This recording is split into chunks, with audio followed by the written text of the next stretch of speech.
ನೋಡಿ, ಈಗಾಗಲೇ ಹಲವು ಪಕ್ಷಗಳ ಜೊತೆಗೆ ಟಿವಿಕೆ ಅಧಿಕಾರಕ್ಕೆ ಬಂದಿದೆ.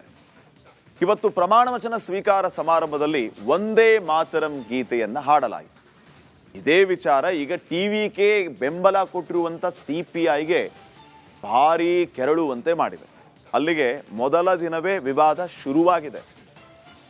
ಪಾರ್ಟಿ ಬೆಂಬಲ ಕೊಟ್ಟಿದೆ, ಆದರೆ ವ್ಯತ್ಯಾಸಗಳು ಕಾಣಿಸ್ತಾ ಇದೆ ವಂದೇ ಮಾತರಂ ಗೀತೆಯ ವಿಚಾರವಾಗಿ. ಏನ್ ನಡೀತು ನೋಡ್ಕೊಂಬನ್ನಿ.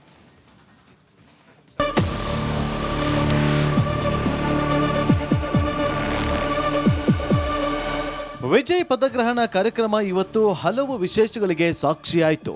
ವಂದೇ ಮಾತರಂ, ಜನಗಣಮನ, ತಮಿಳುನಾಡ ಗೀತೆಗಳ ಸಮಾಗಮವಾಯಿತು. ಕಾರ್ಯಕ್ರಮದಲ್ಲಿ ನಡೆದ ಗಾಯನ ಎಲ್ಲರ ಗಮನ ಸೆಳೆಯಿತು.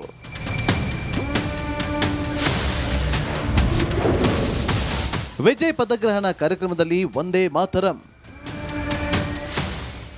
ಮಾತರಂ ಪಶ್ಚಿಮ ಬಂಗಾಳದಲ್ಲಿ ಹುಟ್ಟಿದ ಹಾಡು.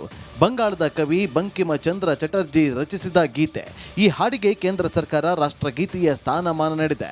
ರಾಷ್ಟ್ರಗೀತೆ ಜನಗಣಮನಕ್ಕೂ ಮುನ್ನ ವಂದೇ ಮಾತರಂ ಹಾಡೋದನ್ನ ಕಡ್ಡಾಯಗೊಳಿಸಿದೆ. ಇದೇ ವಂದೇ ಮಾತರಂ ಗೀತೆ ಇವತ್ತು ವಿಜಯ್ ಪದಗ್ರಹಣ ಕಾರ್ಯಕ್ರಮದಲ್ಲಿ ಮೊಳಗಿದೆ.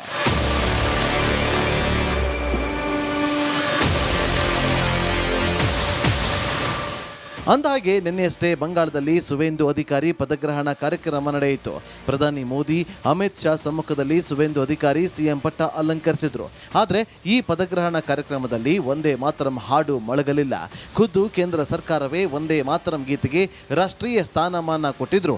ಪಶ್ಚಿಮ ಬಂಗಾಳದ ಸಿಎಂ ಪದಗ್ರಹಣ ಕಾರ್ಯಕ್ರಮದಲ್ಲಿ ಈ ಹಾಡು ಪ್ರತಿಧ್ವನಿಸಲೇ ಇಲ್ಲ. ಆದರೆ ದ್ರಾವಿಡರ ನಾಡಲ್ಲಿ ನಡೆದ ವಿಜಯ್ ಪದಗ್ರಹಣ ಕಾರ್ಯಕ್ರಮದಲ್ಲಿ ವಂದೇ ಮಾತರಂ ಗೀತೆ ಮೊಳಗಿದೆ. ಜೋಸೆಫ್ ವಿಜಯ್ ಪದಗ್ರಹಣ ಕಾರ್ಯಕ್ರಮದಲ್ಲಿ ಮೊದಲು ವಂದೇ ಮಾತರಂ ಗೀತೆಯನ್ನ ಸಂಪೂರ್ಣವಾಗಿ ಹಾಡಲಾಯಿತು. ನಂತರ ರಾಷ್ಟ್ರಗೀತೆಯಾದ ಜನಗಣಮನ ಹಾಡಲಾಯಿತು.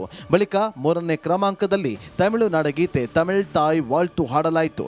ಸದ್ಯ ಇದು ಹೊಸ ವಿವಾದಕ್ಕೆ ಕಾರಣವಾಗಿದೆ. 3ನೇ ಸ್ಥಾನದಲ್ಲಿ ತಮಿಳುನಾಡ ಗೀತೆ ಹಾಡಿದ್ದಕ್ಕೆ ಟಿವಿಕೆ ಮೈತ್ರಿ ಪಕ್ಷ ಸಿಪಿಐ ತಗಾದೆ ತೆಗೆದಿದೆ. ತಮಿಳು ರಾಜ್ಯ ಗೀತೆಯನ್ನ ನಿರ್ಲಕ್ಷಣೆ ಮಾಡಲಾಗಿದೆ ಎಂದು ಆರೋಪಿಸಲಾಗಿದೆ.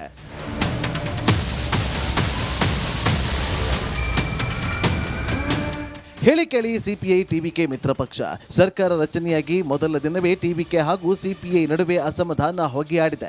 ಮುಂದೆ ಇದು ಯಾವ ರೂಪ ಪಡೆದುಕೊಳ್ಳುತ್ತೋ ಏನೋ. Bureau report, republic Kannada. ನೋಡಿ, ಈಗಾಗಲೇ ಹಲವು ಪಕ್ಷಗಳ ಜೊತೆಗೆ ಟಿವಿಕೆ ಅಧಿಕಾರಕ್ಕೆ ಬಂದಿದೆ. ಇವತ್ತು ಪ್ರಮಾಣ ವಚನ ಸ್ವೀಕಾರ ಸಮಾರಂಭದಲ್ಲಿ ವಂದೇ ಮಾತರಂ ಗೀತೆಯನ್ನ ಹಾಡಲಾಯಿತು. ಇದೇ ವಿಚಾರ ಈಗ ಟಿವಿಕೆ ಬೆಂಬಲ ಕೊಟ್ಟಿರುವಂತ ಸಿಪಿಐಗೆ ಭಾರೀ ಕೆರಳುವಂತೆ ಮಾಡಿದೆ. ಅಲ್ಲಿಗೆ ಮೊದಲ ದಿನವೇ ವಿವಾದ ಶುರುವಾಗಿದೆ. ಪಾರ್ಟಿ ಬೆಂಬಲ ಕೊಟ್ಟಿದೆ, ಆದರೆ ವ್ಯತ್ಯಾಸಗಳು ಕಾಣಿಸ್ತಾ ಇದೆ ವಂದೇ ಮಾತರಂ ಗೀತೆಯ ವಿಚಾರವಾಗಿ. ಏನ್ ನಡೀತು ನೋಡ್ಕೊಂಬನ್ನಿ.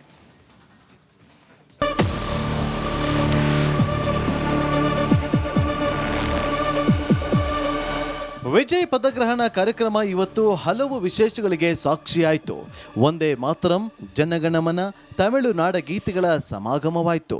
ಕಾರ್ಯಕ್ರಮದಲ್ಲಿ ನಡೆದ ಗಾಯನ ಎಲ್ಲರ ಗಮನ ಸೆಳೆಯಿತು.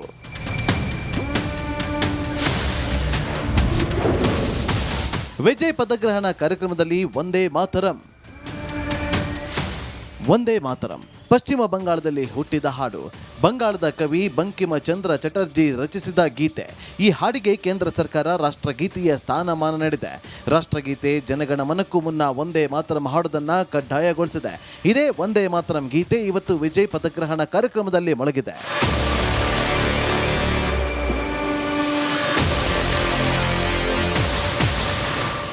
ಅಂದಹಾಗೆ ನಿನ್ನೆಯಷ್ಟೇ ಬಂಗಾಳದಲ್ಲಿ ಸುವೇಂದು ಅಧಿಕಾರಿ ಪದಗ್ರಹಣ ಕಾರ್ಯಕ್ರಮ ನಡೆಯಿತು. ಪ್ರಧಾನಿ ಮೋದಿ, ಅಮಿತ್ ಶಾ ಸಮ್ಮುಖದಲ್ಲಿ ಸುವೇಂದು ಅಧಿಕಾರಿ ಸಿಎಂ ಪಟ್ಟ ಅಲಂಕರಿಸಿದ್ರು. ಆದರೆ ಈ ಪದಗ್ರಹಣ ಕಾರ್ಯಕ್ರಮದಲ್ಲಿ ವಂದೇ ಮಾತರಂ ಹಾಡು ಮೊಳಗಲಿಲ್ಲ. ಖುದ್ದು ಕೇಂದ್ರ ಸರ್ಕಾರವೇ ವಂದೇ ಮಾತರಂ ಗೀತೆಗೆ ರಾಷ್ಟ್ರೀಯ ಸ್ಥಾನಮಾನ ಕೊಟ್ಟಿದ್ರು. ಪಶ್ಚಿಮ ಬಂಗಾಳದ ಸಿಎಂ ಪದಗ್ರಹಣ ಕಾರ್ಯಕ್ರಮದಲ್ಲಿ ಈ ಹಾಡು ಪ್ರತಿಧ್ವನಿಸಲೇ ಇಲ್ಲ. ಆದರೆ ದ್ರಾವಿಡರ ನಾಡಲ್ಲಿ ನಡೆದ ವಿಜಯ್ ಪದಗ್ರಹಣ ಕಾರ್ಯಕ್ರಮದಲ್ಲಿ ವಂದೇ ಮಾತರಂ ಗೀತೆ ಮೊಳಗಿದೆ. ಜೋಸೆಫ್ ವಿಜಯ್ ಪದಗ್ರಹಣ ಕಾರ್ಯಕ್ರಮದಲ್ಲಿ ಮೊದಲು ಒಂದೇ ಮಾತರಂ ಗೀತೆಯನ್ನ ಸಂಪೂರ್ಣವಾಗಿ ಹಾಡಲಾಯಿತು. ನಂತರ ರಾಷ್ಟ್ರಗೀತೆಯಾದ ಜನಗಣ ಮನ ಹಾಡಲಾಯಿತು. ಬಳಿಕ 3ನೇ ಕ್ರಮಾಂಕದಲ್ಲಿ ತಮಿಳುನಾಡ ಗೀತೆ ತಮಿಳ್ ತಾಯ್ ವಾಳ್ತು ಹಾಡಲಾಯಿತು. ಸದ್ಯ ಇದು ಹೊಸ ವಿವಾದಕ್ಕೆ ಕಾರಣವಾಗಿದೆ. 3ನೇ ಸ್ಥಾನದಲ್ಲಿ ತಮಿಳುನಾಡ ಗೀತೆ ಹಾಡಿದ್ದಕ್ಕೆ ಟಿವಿಕೆ ಮೈತ್ರಿ ಪಕ್ಷ ಸಿಪಿಐ ತಗಾದೆ ತೆಗೆದಿದೆ. ತಮಿಳು ರಾಜ್ಯ ಗೀತೆಯನ್ನ ನಿರ್ಲಕ್ಷಣೆ ಮಾಡಲಾಗಿದೆ ಎಂದು ಆರೋಪಿಸಲಾಗಿದೆ.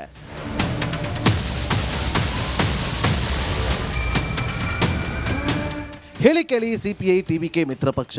ಸರ್ಕಾರ ರಚನೆಯಾಗಿ ಮೊದಲ ದಿನವೇ ಟಿವಿಕೆ ಹಾಗೂ ಸಿಪಿಐ ನಡುವೆ ಅಸಮಾಧಾನ ಹೊಗೆಯಾಡಿದೆ. ಮುಂದೆ ಇದು ಯಾವ ರೂಪ ಪಡೆದುಕೊಳ್ಳುತ್ತೋ ಏನೋ. Bureau report, republic Kannada. ನೋಡಿ, ಈಗಾಗಲೇ ಹಲವು ಪಕ್ಷಗಳ ಜೊತೆಗೆ ಟಿವಿಕೆ ಅಧಿಕಾರಕ್ಕೆ ಬಂದಿದೆ.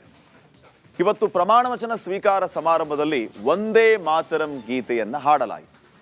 ಇದೇ ವಿಚಾರ ಈಗ ಟಿವಿಕೆ ಬೆಂಬಲ ಕೊಟ್ಟಿರುವಂಥ ಸಿಪಿಐಗೆ ಭಾರೀ ಕೆರಳುವಂತೆ ಮಾಡಿದೆ. ಅಲ್ಲಿಗೆ ಮೊದಲ ದಿನವೇ ವಿವಾದ ಶುರುವಾಗಿದೆ. ಪಾರ್ಟಿ ಬೆಂಬಲ ಕೊಟ್ಟಿದೆ, ಆದರೆ ವ್ಯತ್ಯಾಸಗಳು ಕಾಣಿಸ್ತಾ ಇದೆ ಒಂದೇ ಮಾತರಂ ಗೀತೆಯ ವಿಚಾರವಾಗಿ. ಏನು ನಡೀತು ನೋಡ್ಕೊಂಬನ್ನಿ.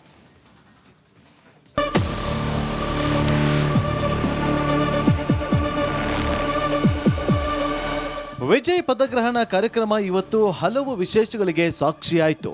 ಒಂದೇ ಮಾತರಂ, ಜನಗಣಮನ, ತಮಿಳುನಾಡ ಗೀತೆಗಳ ಸಮಾಗಮವಾಯಿತು.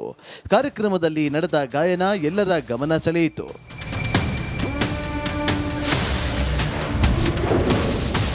ವಿಜಯ್ ಪದಗ್ರಹಣ ಕಾರ್ಯಕ್ರಮದಲ್ಲಿ ಒಂದೇ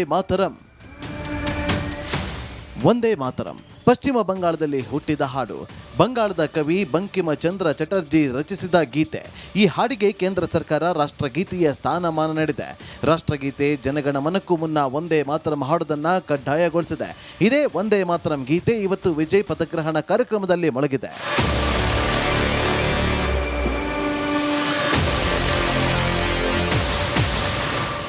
ಅಂದಹಾಗೆ ನಿನ್ನೆಯಷ್ಟೇ ಬಂಗಾಳದಲ್ಲಿ ಸುವೇಂದು ಅಧಿಕಾರಿ ಪದಗ್ರಹಣ ಕಾರ್ಯಕ್ರಮ ನಡೆಯಿತು. ಪ್ರಧಾನಿ ಮೋದಿ, ಅಮಿತ್ ಶಾ ಸಮ್ಮುಖದಲ್ಲಿ ಸುವೇಂದು ಅಧಿಕಾರಿ ಸಿಎಂ ಪಟ್ಟ ಅಲಂಕರಿಸಿದ್ರು. ಆದರೆ ಈ ಪದಗ್ರಹಣ ಕಾರ್ಯಕ್ರಮದಲ್ಲಿ ಒಂದೇ ಮಾತರಂ ಹಾಡು ಮೊಳಗಲಿಲ್ಲ. ಖುದ್ದು ಕೇಂದ್ರ ಸರ್ಕಾರವೇ ಒಂದೇ ಮಾತರಂ ಗೀತೆಗೆ ರಾಷ್ಟ್ರೀಯ ಸ್ಥಾನಮಾನ ಕೊಟ್ಟಿದ್ರು. ಪಶ್ಚಿಮ ಬಂಗಾಳದ ಸಿಎಂ ಪದಗ್ರಹಣ ಕಾರ್ಯಕ್ರಮದಲ್ಲಿ ಈ ಹಾಡು ಪ್ರತಿಧ್ವನಿಸಲೇ ಇಲ್ಲ. ಆದರೆ ದ್ರಾವಿಡರ ನಾಡಲ್ಲಿ ನಡೆದ ವಿಜಯ್ ಪದಗ್ರಹಣ ಕಾರ್ಯಕ್ರಮದಲ್ಲಿ ಒಂದೇ ಮಾತರಂ ಗೀತೆ ಮೊಳಗಿದೆ. ಜೋಸೆಫ್ ವಿಜಯ್ ಪದಗ್ರಹಣ ಕಾರ್ಯಕ್ರಮದಲ್ಲಿ ಮೊದಲು ಒಂದೇ ಮಾತರಂ ಗೀತೆಯನ್ನ ಸಂಪೂರ್ಣವಾಗಿ ಹಾಡಲಾಯಿತು. ನಂತರ ರಾಷ್ಟ್ರಗೀತೆಯಾದ ಜನಗಣ ಮನ ಹಾಡಲಾಯಿತು. ಬಳಿಕ 3ನೇ ಕ್ರಮಾಂಕದಲ್ಲಿ ತಮಿಳುನಾಡ ಗೀತೆ ತಮಿಳ್ ತಾಯ್ ವಾಳ್ತು ಹಾಡಲಾಯಿತು. ಸದ್ಯ ಇದು ಹೊಸ ವಿವಾದಕ್ಕೆ ಕಾರಣವಾಗಿದೆ. 3ನೇ ಸ್ಥಾನದಲ್ಲಿ ತಮಿಳುನಾಡ ಗೀತೆ ಹಾಡಿದ್ದಕ್ಕೆ ಟಿವಿಕೆ ಮೈತ್ರಿ ಪಕ್ಷ ಸಿಪಿಐ ತಗಾದೆ ತೆಗೆದಿದೆ. ತಮಿಳು ರಾಜ್ಯ ಗೀತೆಯನ್ನ ನಿರ್ಲಕ್ಷಣೆ ಮಾಡಲಾಗಿದೆ ಎಂದು ಆರೋಪಿಸಲಾಗಿದೆ.